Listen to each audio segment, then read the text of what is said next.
James Bradberry showed what a class act he is by his response to Deebo Samuel. But that's not going to change anything. This is the Eagles' biggest game of the year.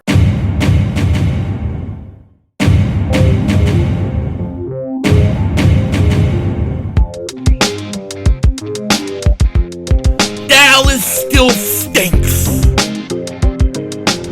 Yo, by the way, Kick Dingbat here. Hope everybody's having a great day. Hope you guys are doing well. Hope you're hanging in there. I don't care that it's Wednesday. I don't care. I got my jersey on. I just need a helmet, and I'm ready to go run through some walls. Because this game versus the 49ers, or the 40 Whiners, as we say, is the biggest game of the year. Because if the Eagles win it, as people love to text me when I'm on here, if the Eagles win it, they really put the whole NFC conference in a stranglehold. Now, we got a lot going on today, a lot of Eagles news, but before we get into it, hey, if you're new to the channel and you like the content, make sure you hit that like button. More importantly, make sure you subscribe to the most censored, the most throttled Eagles content creator in all of the internet. And if you've been subscribed for a while, I want to thank you so much for all the support you give to me. It truly means a lot. Now, we got a lot of stuff going on, okay? First and foremost, let's talk about my boy, Desean Jackson. Desean Jackson has announced he will be retiring as an Eagle, I believe, on Friday.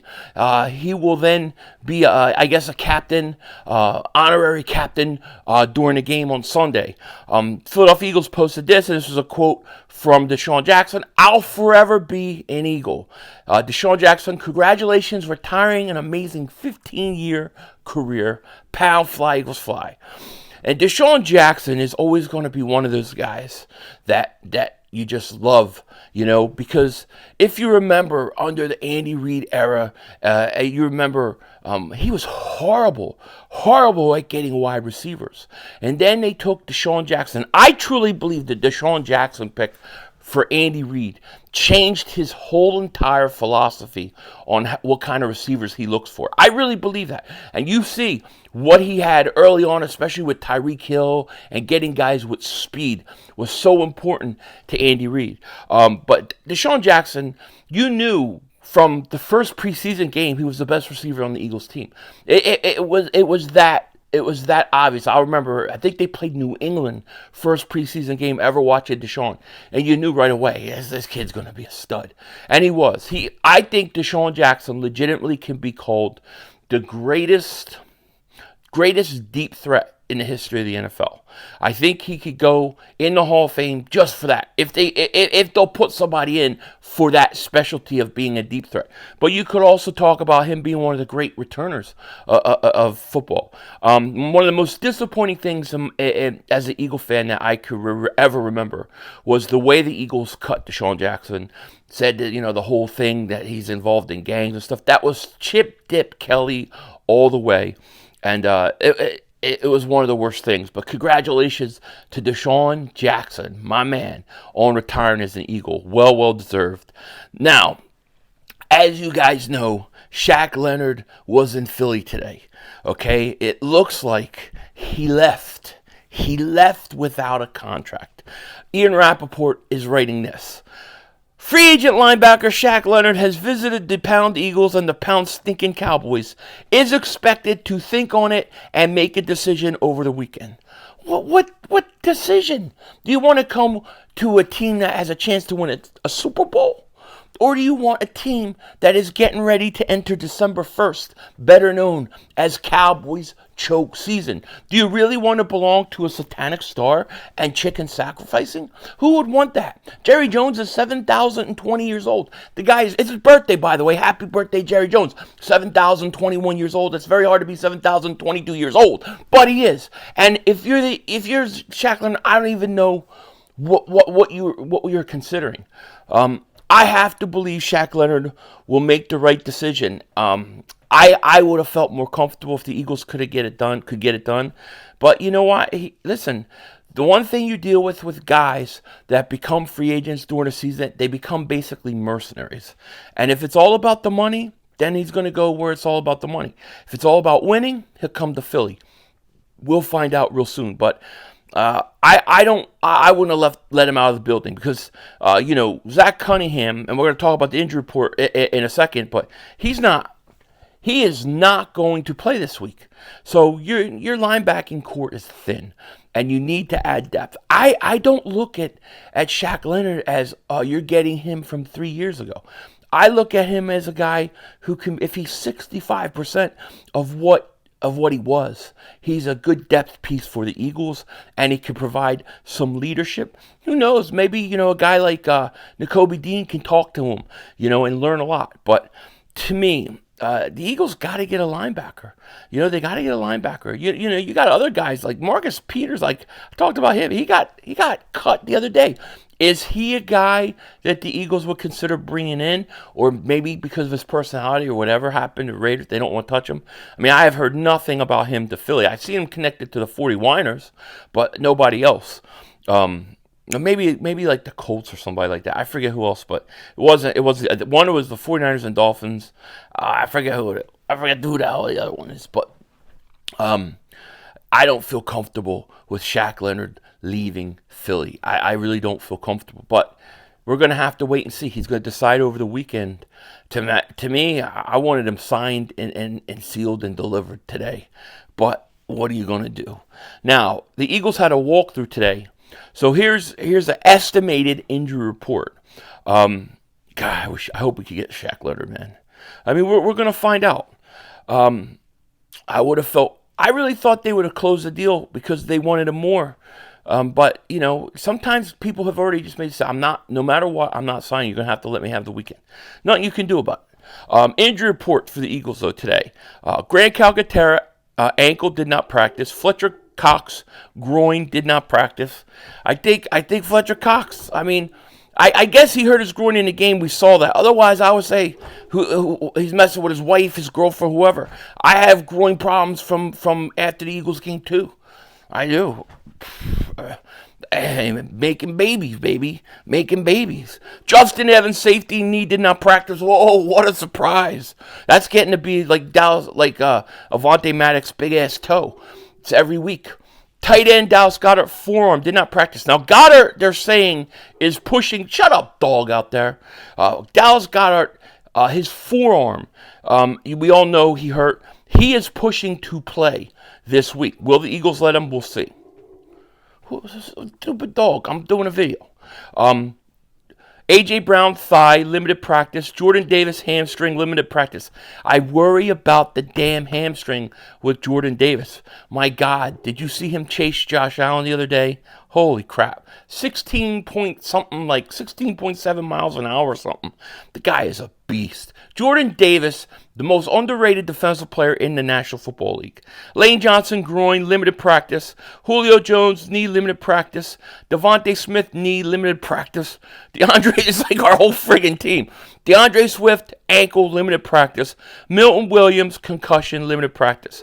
All those guys from A.J. Brown down to Milton Williams will play on Sunday. Don't worry about it. They will play.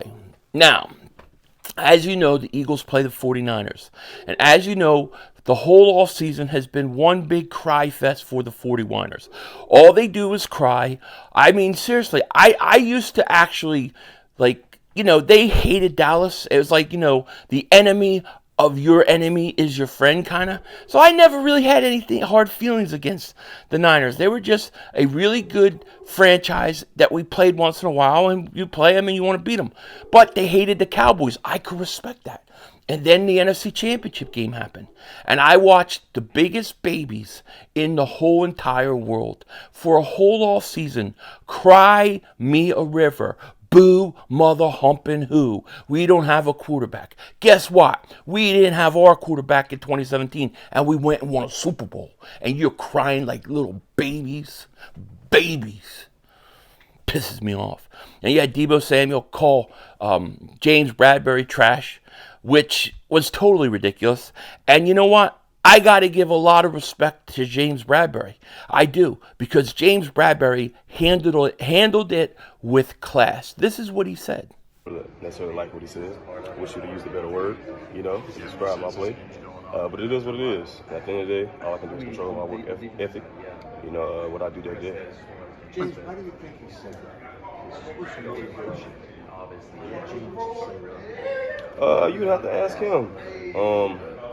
You know, from the clips that I saw, you know, of course they felt like they had a good game plan against us.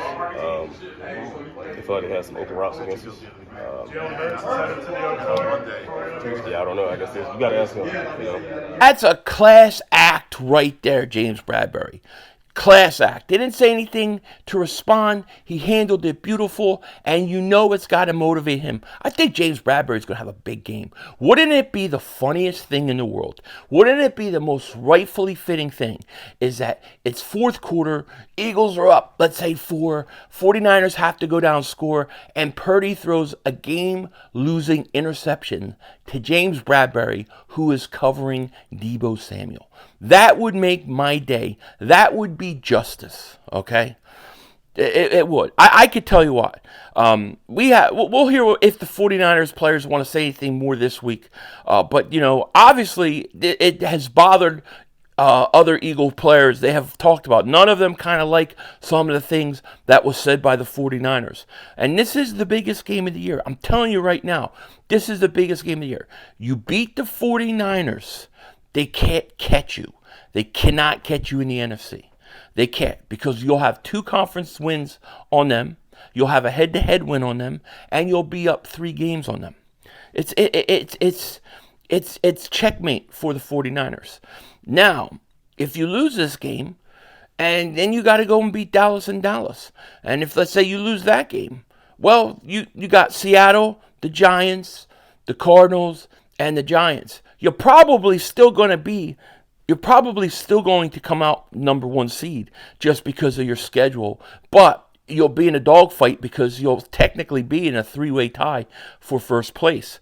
You'll own a tiebreaker versus the Cowboys because of conference losses. Remember, the Cowboys lost to the 49ers, Eagles, and Cardinals. All conference losses. If the Eagles were to lose to the 49ers and the Cowboys, they would still have 1 less conference loss than Dallas, even though they would have split head-to-head, and they would have pretty much the same division record. So it would go to conference. It would go to conference losses, and the Eagles would pull ahead of them. But you don't want that. You want to win, and you want to win this game. You beat the 49ers, then you have beaten everybody. You've beaten everybody that they've thrown in front of you. It doesn't even matter what happens at Dallas. You already beat Dallas. You beat the 49ers. You beat the Chiefs. You beat the Bills. Dude, it's absolutely ridiculous right now that we're even having this conversation. The Eagles have beaten everybody. They've beaten the Dolphins. They beat the Chiefs. They beat the Cowboys. They beat the Buffalo Bills. They have beaten everybody that you've put up in front of them. Everybody, every team that's supposed to be good or dangerous, they have beaten. And yet, it's like every time they do it, they're lucky. Oh, look, the Eagles are lucky. Lucky. The disrespect is absolutely ridiculous. But did you see like the numbers for like the Buffalo Eagles game? It's like breaking records. The Eagles are shattering records because people can't stop watching them. Part of it is because of that beautiful Kelly Green, but part of it is because the Eagles are the true America's team. Let's face it, the Eagles truly are the team that everybody either wants to watch get beat or they like. This is one of the most likable teams in the history of the NFL. How anybody can hate on this team, it's beyond me. I mean, I get the Cowboys and Giants and why I get because they're division rivals. 40 Whiners. I mean, the Whiners, I don't even know what they're crying about all year. You lost a game fair and square. See, they act like they were cheated, but the 40 Whiners weren't cheated. They lost. Hurting your quarterback during a game is points for the Eagles. That's a check for the Eagles. That's not Brock Purdy wasn't coming out of the stall because he had to go to the bathroom and tripped and hurt his elbow and couldn't play in the game before kickoff. No, he got hurt in the game. That's fair and square. We were always taught that, you take out the head of the snake. You take him off. That happens in game. That should not be held against the team that wins. It just shouldn't. I never held it against any team ever that did that to us. Maybe Bryce Pop, but I thought that was a cheap ass shot. But other than that, so the Eagles, this is the biggest game of the year. Eagles, I have a feeling, are going to play their best game of the year. I have a feeling that this team is going to take it out on the 49ers' ass. Double moonwalking incoming. Denzel, oh, that's not the right one. Hey, with that said, take care. Talk to you later. Of course, don't be a dingbat. Remember, it's how we vision. We're all just living in it.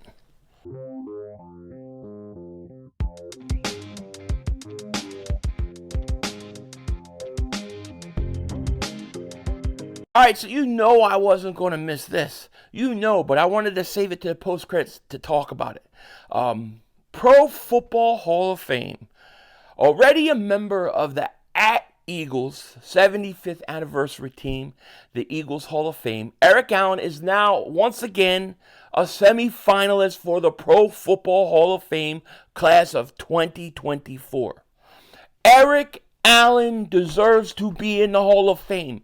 It is criminal. It is criminal that he is not in. And I hope you send this to anybody who has a vote on it. It is criminal. If he was a Dallas Cowboy, he would have been in years ago. Eric Allen is probably one of the greatest, if not the greatest, all-around cornerback I have ever seen. And what I mean by that is I mean a guy that could cover. Deion Sanders was was probably the best cover corner. But he couldn't tackle. He didn't want to engage in tackles. He ran away from tackling. He didn't want it. Eric Allen could tackle. Eric Allen could blitz. Eric Allen could pick your ass off. Eric Allen deserves be in the Hall of Fame. And if he does not get in here, it is criminal. Denzel Washington out.